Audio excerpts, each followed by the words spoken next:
I'm Gemma. I'm Claire. And Claire's holding a pack of cards called Values Jam. No, it's not some corporate sticky sauce. Hey! It's actually a way that you can find out how to live in alignment with your values. So we're going to be chatting about personal values, corporate values. But first, let's pay the mortgage. Welcome to Honest to Gob. I'm Gemma. And I'm Claire. And today we're going to be talking about values. But before we do, we've got to pay the mortgage, feed the children and the dogs.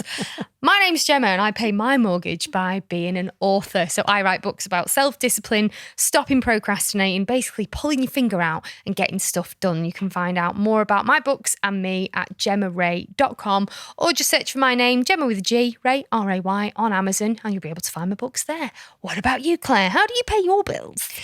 I pay my bills through coaching people, high performers, and I also teaching meditation.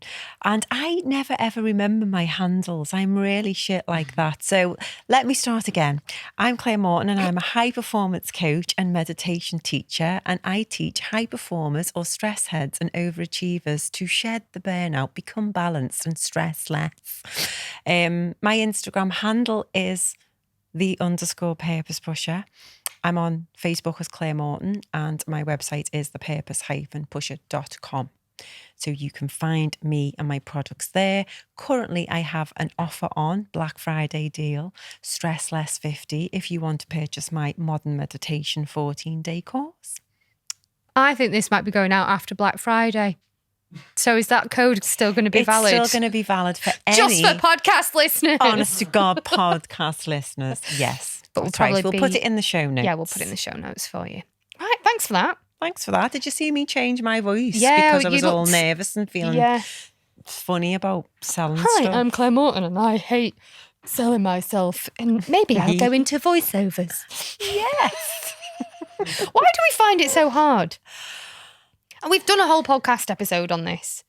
We're still finding this hard. It's horrible, isn't it? Yeah, it's like, I feel like when you ask me to... Maybe we should do each other's.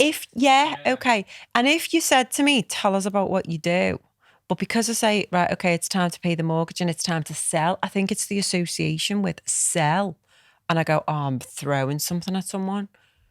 But whereas like, I've been listening to how you help people. I've been listening to your online sexual fantasy this morning, Andrew Huberman Lab. Dr. Huberman. Is that public knowledge that you would definitely have sex with him? Probably It not. is Sorry, now. Mark, if you're listening, Mark Morton, Claire's husband. Basically, I was listening to him this morning. 9.5 minutes he does adverts on. Yeah, and like, and I know I fast forward it. I don't. I listen intently like, ooh, what's he selling? Who's sponsoring? Who's It's always the sponsoring same. It's always the same, yeah, but I Headspace. still listen. No, it was different today. Oh, is it doing? Athletic greens, rocker Athletic glasses. Glasses, I can yeah. tell, but hey, it's worked. It's worked, hasn't it? Huberman 20 for 20% off on You all can the tell URLs. he's reading off a script. Yeah, of course you can. when Maybe he's that's doing what we it. need. Maybe we need a script. I'll Yeah. tell you what we will do in the interim. We'll swap next time, That will be good. or I'll just do it quickly. This is Claire Morton. She's a high performance coach and a meditation teacher. She has an absolutely incredible 14-day meditation course for stress heads like me who want to stop the burnout, stress less, and just learn how to deal with all the shit that life throws at you. She's amazing. Nobody does meditation like Claire because she lets you have thoughts. Thoughts are normal and they pop in your head and she doesn't make you feel shit about it. So you don't feel like you're failing at meditation. That's why I love it. And she also gets you to breathe from the tip of your nose, which sounds ridiculous, but trust me, when you're in a meditation, it's boss. You can find out more about Claire at thepurpose-pusher.com or find her on Instagram at _purpose pusher. We do need to write those bits down. Right, there you go. That felt better, didn't it? Bloody hell, that was amazing. Now I feel under pressure to sell you. Because you are so easy. good with content. Yeah, but I'm not available to sell for content because I've got a job now. But Yeah. I write my books. Okay, so this is Gemma Ray. She is a author, #1 best-selling author, and she has published 3 books. 3 books, isn't it? Okay. Tell me what the titles are. I know one's Stop Procrastinating, Start Living. Actually, they can get all 3 books in one. save money by getting the Stop Procrastinating and Start Living series. Okay, the self-discipline. Yeah. Okay, and what was the other one? Stop Procrastinating in 6 Steps. That's the one. That's the latest one. It is. Very short All book. amazing books. You can get them on Amazon. Yep. And GemmaRay.com. There we go. See? That was easiest. Right, there we go. Thanks for bearing with us while we pay the mortgage. We're definitely going to swap. You can tell that you write content. And adverts. Jingles. We used to do jingles on the radio, you know. I can imagine. Yeah. I can imagine. You can say... Dial a pizza, it's quick. Dial a pizza does the trick. Dial a pizza, say wow. Dial a pizza, call us now. A tasty pizza's waiting here just for you.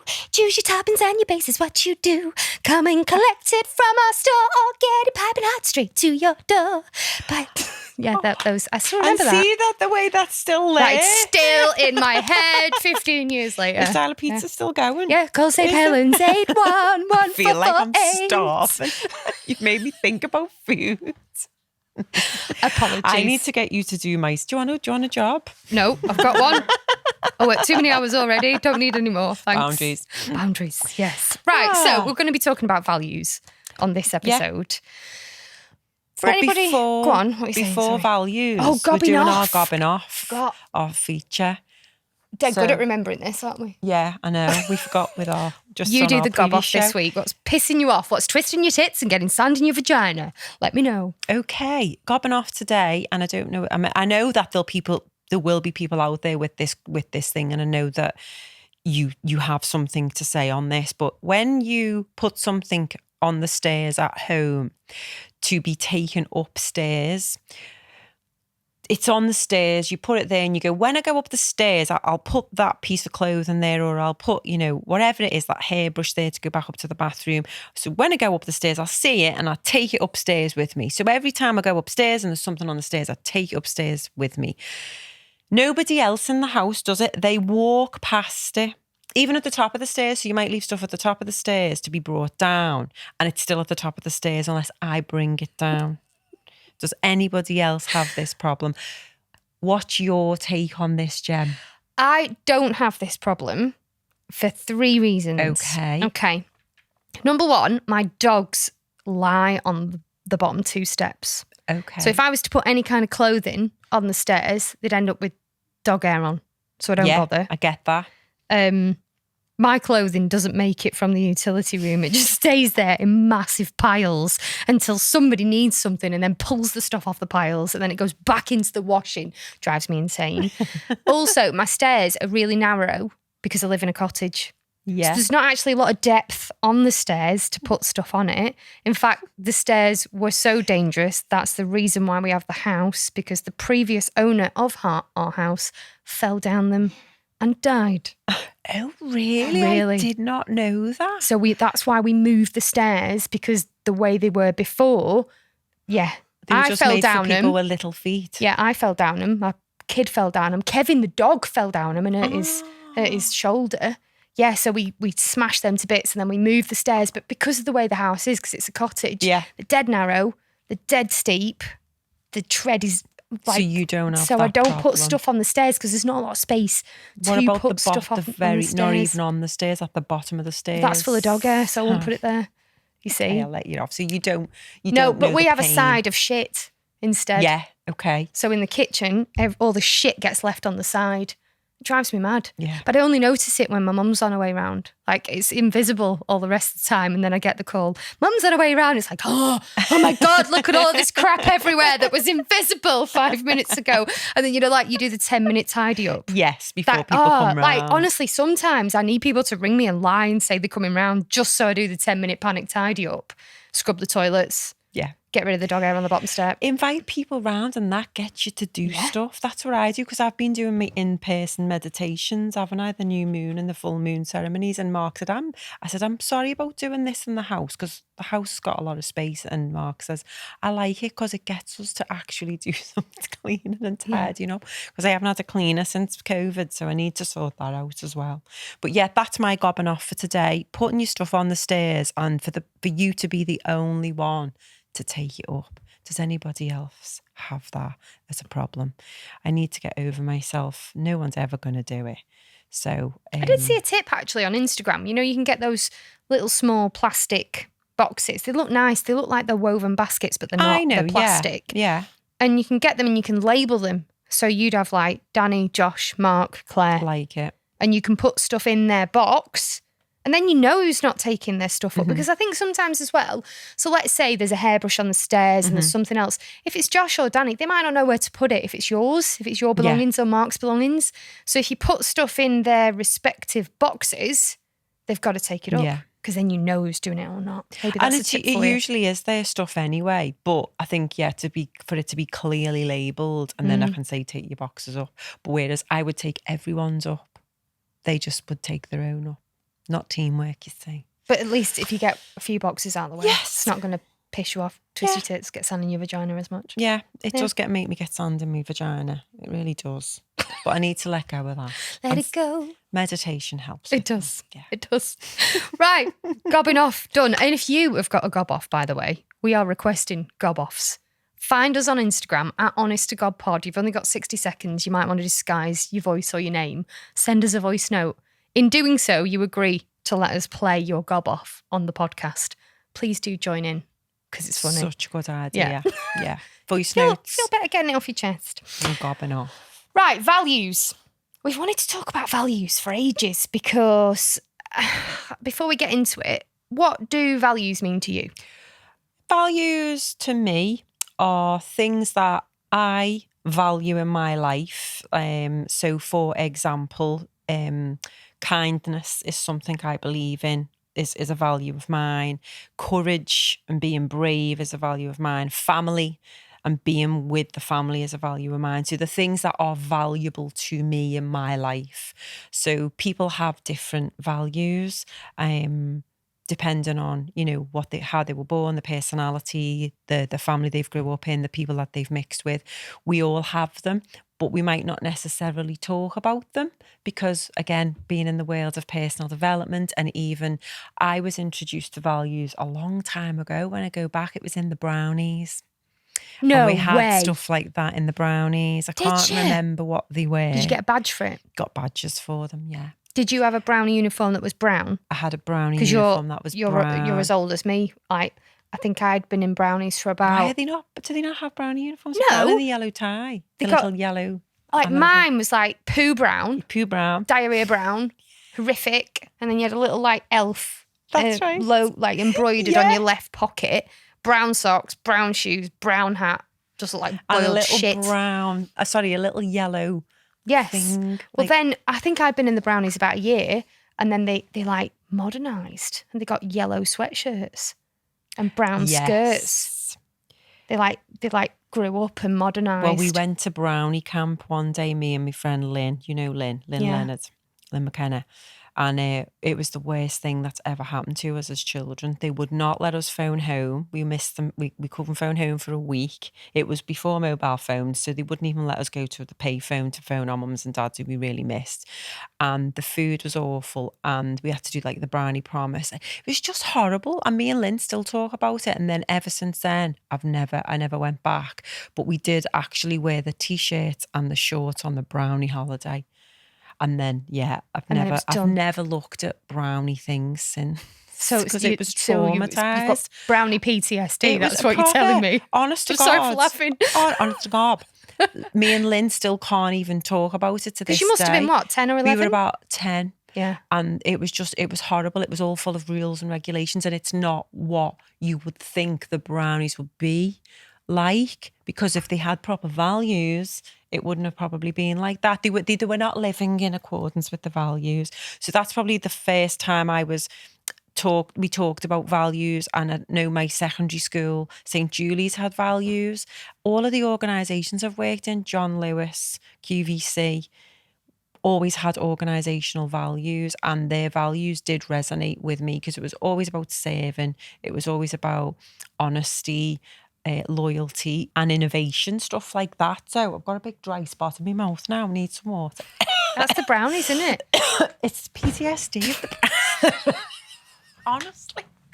Well, one thing you talked there about, while you take your water, organisational values. I think a lot of people understand and know what organisational values are. And I did, like you say, I've worked in businesses. I worked in radio. You know, for example, when I worked in the BBC, a lot of the values of the BBC, you know, integrity and but what impartiality, the value of the BBC, the impartiality value was what actually drove me to. I didn't leave of my own accord. My contract wasn't renewed, but I was happy about it because I really struggled with that value of impartiality because we all have a unique frame of reference. I am a woman, a mum. That gives me an experience of those things. I cannot be impartial on those subjects. So I've struggled with that. And I think this is where working out both organisational and personal values can be really beneficial, because if you are not operating in line with values, it feels like it's like friction. It's like rubbing the wrong way. Right, and I knew for a long time that, this isn't right for me. And that was one of the deciding factors for doing this podcast with you, because I didn't want to be censored. I didn't want to have to be governed by such strict rules, because it was stressful. It goes against your values of being honest. Well, yes. So we'll get onto that, because it was about 5 years ago now, and I first started my personal development journey. I was in a group called Storytelling Entrepreneurs with a guy called Mark Whitehand and a coach called Shari Teigman, who is a fantastic woman. And the idea was, it was about people who ran their own businesses getting comfortable on camera, storytelling about their business, about their clients, about their service. And before we got into all of that, here's how you look on camera, here's how you should present, they made us go through this thing called Story School. And it was about finding your own story. And one of the very first lessons we did was about discovering what your own personal values are and your business values, because they probably, some will interlink, but actually some will differ. So Shari had given us this list of values. There were over 700 of them. And what we were asked to do was go into a quiet spot and just read through them and ask, like, what does each one mean? And then mark off, like print out on this sheet, mark off which ones kind of resonated with you, and then whittle them down till you'd got between like 3 and 4. Well, me being me, number one, I don't have a printer that works. Like, the ink dried up years ago. Number 2, I'm a stationary pervert. I love a notebook. I love a pen. You do. So I had like Story School in my bullet journal. I'd drawn it all out. I wrote down every single one of those 700 values on this sheet. Yeah, I did. Because you say something to me all the time, you know, thinking in ink and that art of actually writing it. Experience. But it, like you say, it coming from the pen, 3 fingers up your arm, in your body. Like, I don't know, there's just something about writing something down that feels a lot more strong. It's quite therapeutic as well, isn't it? So like Bart Simpson doing his lines, I was there writing out my 700 values. And then I think I had about 50 at first. Like, these are all. Yeah. And then I wrote the 50 out. And then it was 30 and I wrote them out. And it took me a long time.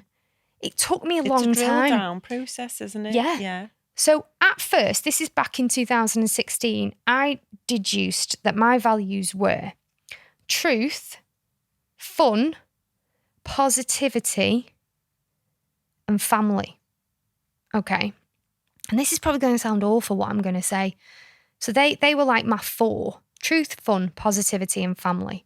And I went off on my merry way, and it was like, the reason why I didn't like that job was because they made us lie on this, or which rubbed against the truth value, you see. Yeah. Or the reason I didn't like that was because it wasn't fun. Or the reason why that relationship with that person never worked out was because, God, they were so negative and I was so positive, and that didn't work. And then the family one was, I think, something actually that was just a given.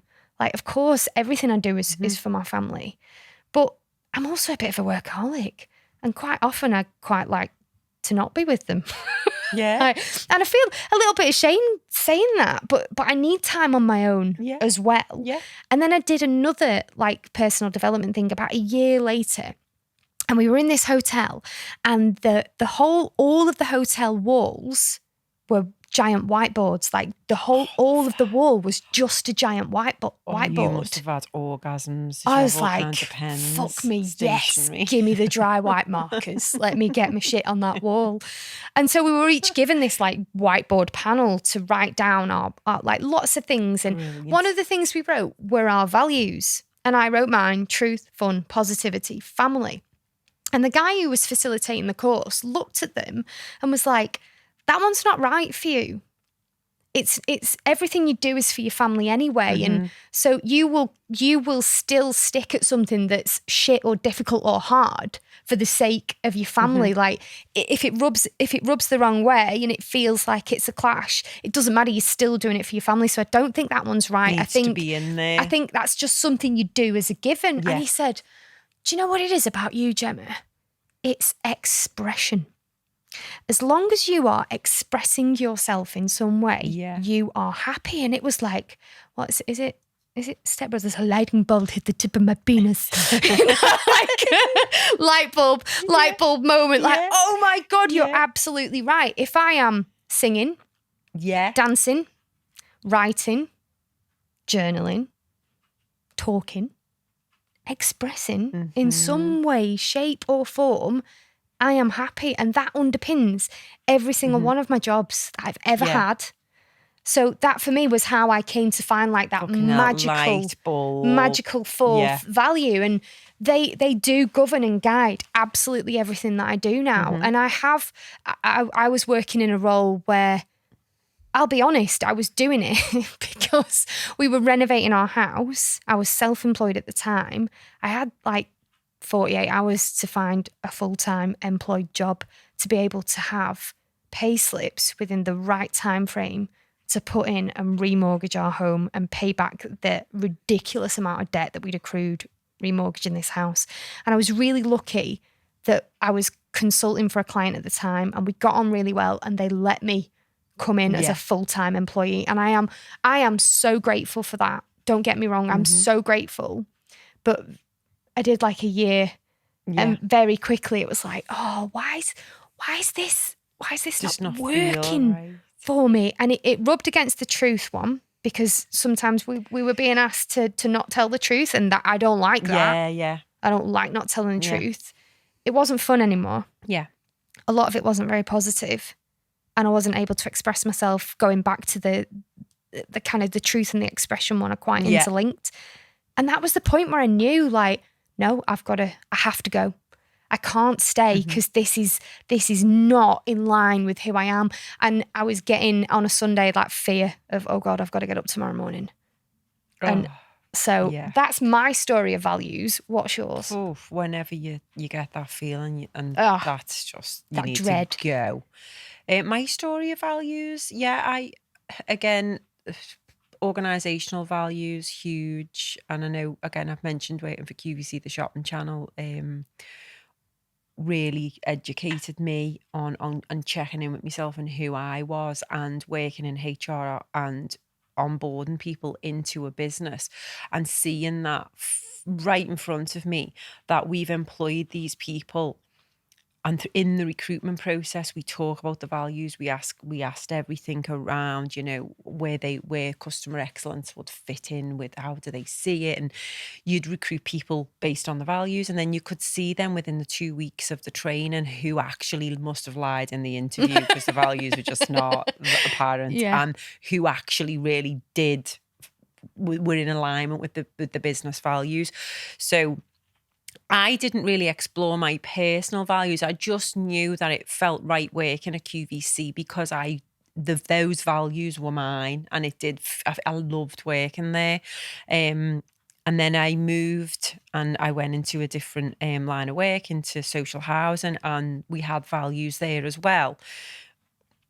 Again, some really good words on a wall, but it didn't actually really happen in the culture, which it should be part of the culture. So there and then, that was in 2013, straight off, probably within about a year, I was like, there's something not right with this company. What I'm seeing, what I'm hearing, what I'm feeling doesn't feel right. And okay, that's because it's not in alignment with me and my values. And I do believe your values change over time. Like you said, yours changed from family to expression. They do change.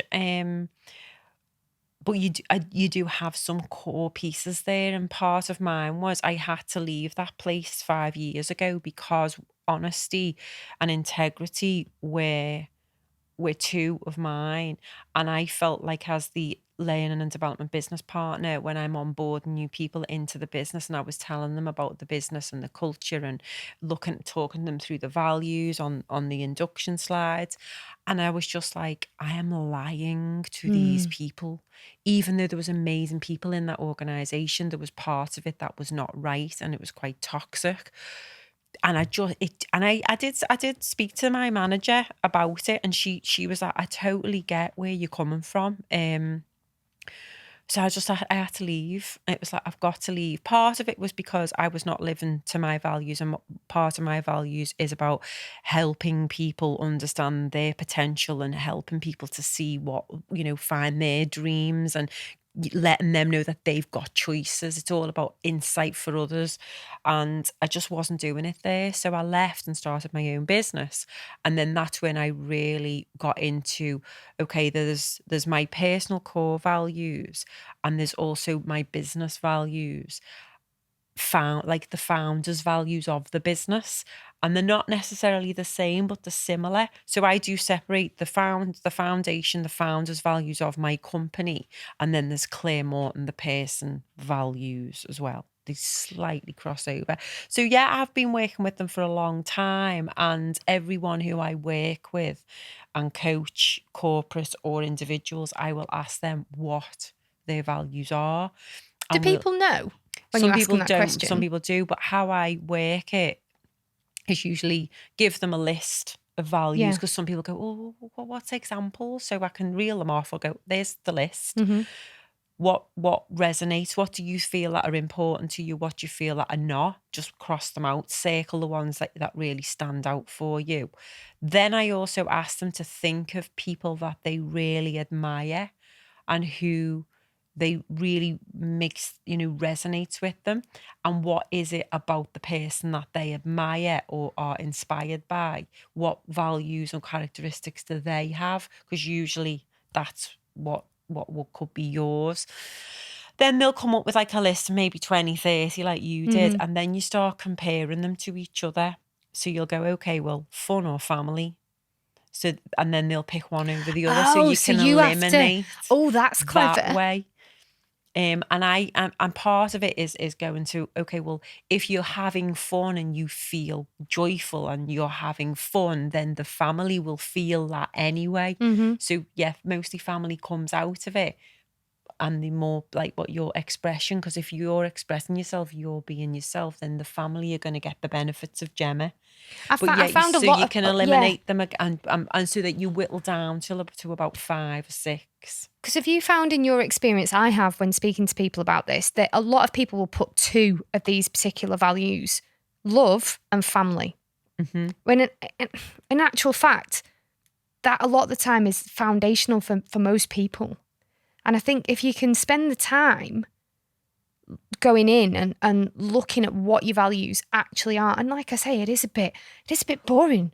It takes a while. I have actually got a values list that I made, which I'll put in the show notes that people can download and print off if they don't want to do the Bart Simpson lines like me.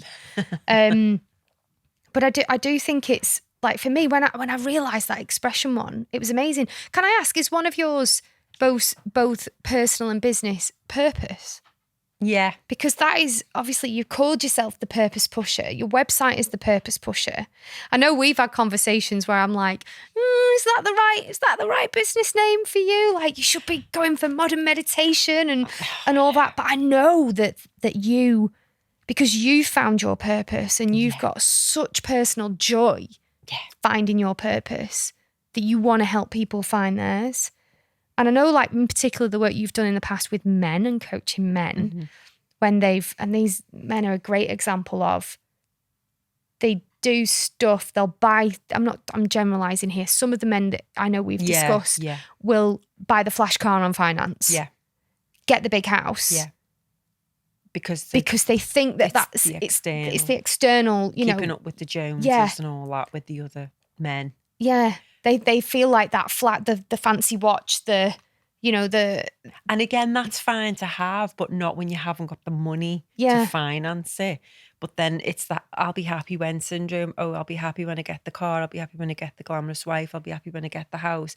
When it's like, well, you'll get it and you won't be happy. So you need to go back inside and find out your purpose, what you're here for. So and the big thing for me was I probably didn't find my purpose till the age of 40, really. Wow. I was mingling around. I always knew I loved serving people and helping people. And I always had patience in teaching people things as a trainer. But it's like parts of my passion and purpose is I don't want people to get to the age of 40 to realise what the purpose is. They should be realising it much earlier, like in school. But again, not pushing it like some schools go, okay, you need to find a career. But okay, find what you love and do that and get paid for that. And the money will come, which is what I keep saying to my kids when I'm trying to inspire them, but then they don't do the homework. But it's like, do something what you love. Yeah. And then the joy and the energy is there and flow with it. So a bit of Abraham Hicks, go with the flow. Then the money will come because your energy's high, because you're joyful and you're purposeful. So the money will come. But one of your values might not be money. Yeah. And you said there about, your values can change over time. I haven't revisited my values for the last 5 years. I don't think they've changed. If I was to add any more into the mix, because I like those 4, I'd probably say my health. Is that a value? Health, well-being, is it? Is it a value? That's so important to me. I don't want to be mental again. I don't want to break down. I just don't. I can't go back there again. I don't want to break again. I think you're enjoying it now. Yeah. You're enjoying it, aren't you? Yeah. Because you're getting the results. Yeah, I'm going to the gym now because I'm like being a meathead and want to see how much I can lift rather than thinking how many calories is this going to burn.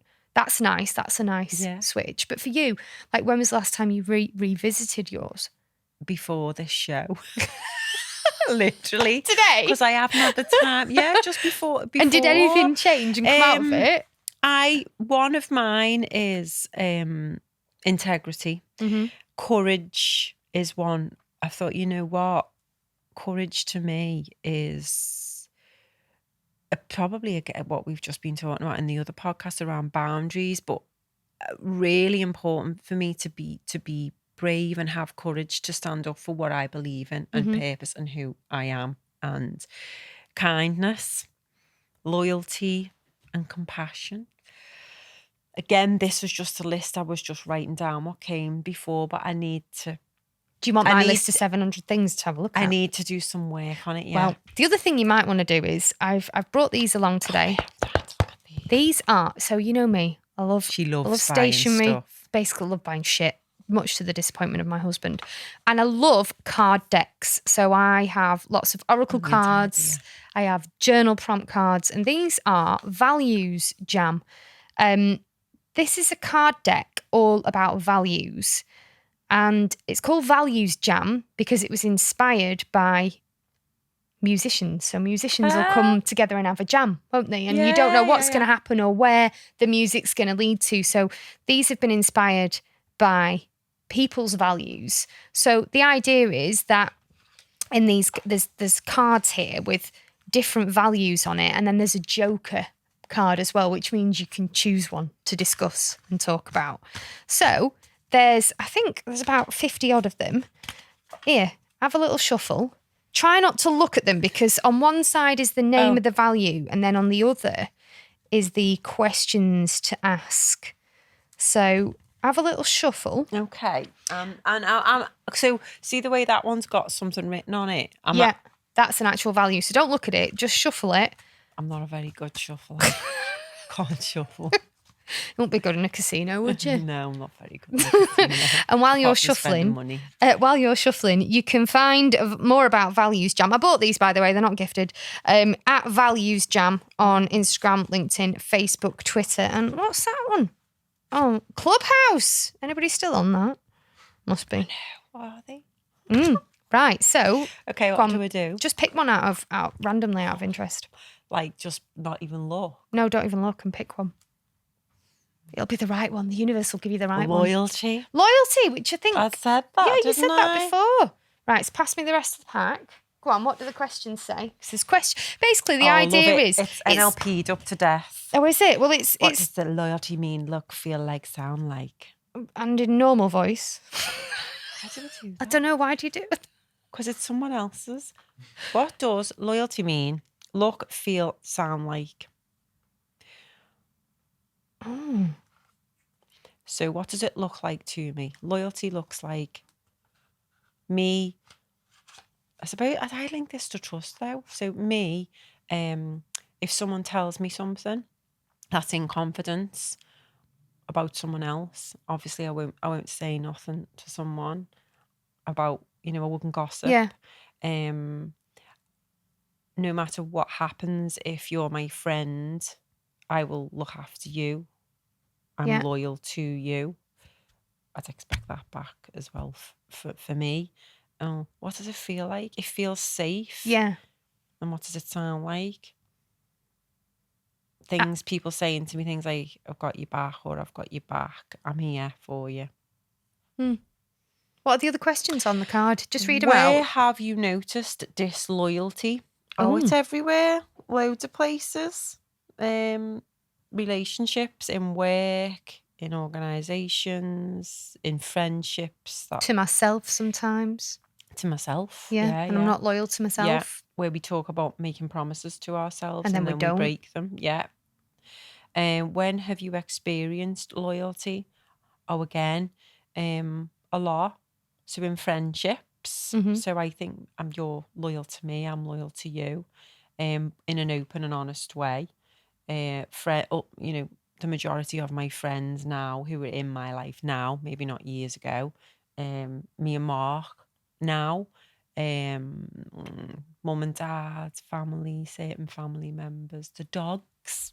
That's a your great dog example. Always is loyal to you. What's that phrase? Be the person your dog thinks you are. But then maybe they might not be so loyal if someone else has got treats and they might run away from me for treats. But really, or the bin's on the floor if my Kevin's around. Yeah. And then ask your own question about loyalty: who, what, where, when, why, or how. Who is loyal? What is loyalty? Where is loyalty? When is loyalty? Why is loyalty? And how? I'm taking that as that. But do you see what I mean, though? It's quite... It's really deep. You're going into... It is into deep. We're just covering levels. This at a surface level. This but is with one. Can you imagine, like, us two away from the podcast? Me with a no secco, only 2 glasses because anymore and I'll shit myself. You with a nice... Although you're not drinking this month, are you? I drank for... Very proud. How many days are we? 16th of November? Yeah, I drank for 17 days. Well done. Very proud of you. Thank you very much. So over a cup of tea, this is the kind of thing that we might discuss, or anybody can. And I think this is really good for organisations. Yeah. I'm looking at doing something with one of my corporate clients at the minute because we're looking at culture. And this last question on the card: what are you encouraged to do differently about loyalty as a result of this conversation? So there's an action coming from that. That's quite cool, isn't it? I love that. I thought you might like that. That's why I thought I'd bring it. Do you know what, actually? Thanks for that, Jen. Well, I've got a little... So they had like a deal on for Black Friday. If you bought one pack, you get a pack free. So, my beautiful friend, there you go. You can have that pack. You take that into your organisations and go and chat about values to them. Thank you very much. That's really kind of you. You're very welcome. Really appreciate that. You're very welcome. Thanks. Let us round up this podcast because we've also recorded a podcast tonight about boundaries, which is also a value I would like to take away. And we need some boundaries for producer Jacob so he can go home. We love him to bits. But we want you to go home and have a nice rest. Boundaries. So, boundaries. We will round up this podcast. We'll pop in the show notes, the link to the Values Jam cards and the list of values. The list of values I made, there's definitely not 700. I think there's probably like a couple of hundred, but it's enough. And the way to do it is to print them off, circle the ones that resonate with you. And I really like that idea of what you said. You play them off against each other. Is it loyalty? Is it courage? Which one comes naturally? Which one do you go to first? So it's like listen to that intuition, and then it narrows it down so that you can whittle it down to like 5 or 6. Otherwise, you'd be there all day. Well, and it did take me a few days to do it. And even if you want to start with, you could either use the list, or you could look at like, who do you admire, who do you really like, and use their values. So would you say things like, what words would you use to describe the personality traits of that person, like the aspects of that person? Characteristics and stuff. So you could do it that way, but then having that list and like looking at the words, it's like, wow, there is a lot of values, but it's whittling it down to the 5 or 6. But the comparison thing is really good. That's something what we do in NLP. And if after listening to this podcast, you've thought about your values, or you've gone away and found out what your values are, please let us know. We'd absolutely love to know. So we are at Honest to God Pod on Instagram and Honest to God Podcast on Facebook. And we would love to hear from you. And actually, something we never ask, if you've enjoyed these podcasts, please subscribe, rate, leave a review if you liked it. If you don't bother. Yeah. Just lie. Not many messengers. No, don't, because that goes against your values. See ya!